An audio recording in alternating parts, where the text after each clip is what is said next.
Para sa akin, napakahalaga na matuto ng first aid kasi isang way to para makapagsalba ng buhay.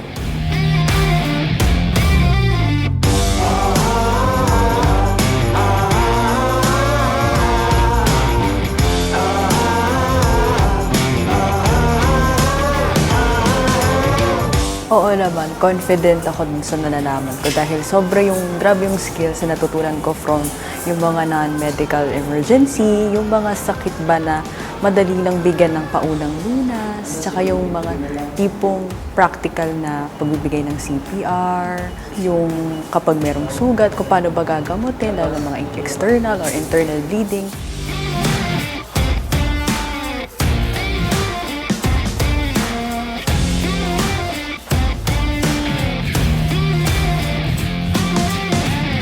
Siguro yung kahalagahan sa akin ng first aid is magsisimula yun sa pamilya mo na meron kang kaalaman, lalo na pag nagkasugat, for example, yung kapatid mo, yung nanay mo, meron kang alam kung paano mo siya mapapagamot. Tapos hanggat sa madala mo siya sa ospital, at least na mabibigyan mo ng parang paunang relief. Ngayon na ka-attend ako ng seminar, parang mas lumakas yung loob ko na kapag nakakita ng nangangailangan ng tulong, ay mas makakatulong ako, matutulungan ko siya.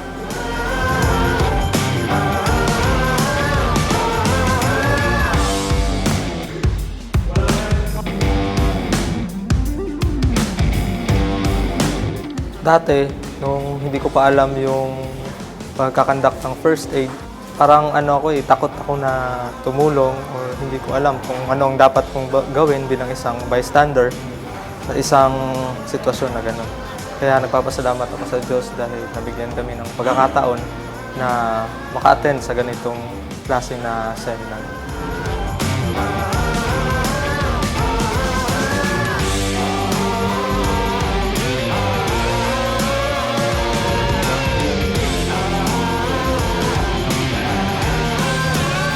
Oo, confident ako dahil alam ko sa sarili ko na iba yung feeling kapag nakakatulong ka sa kapwa mo.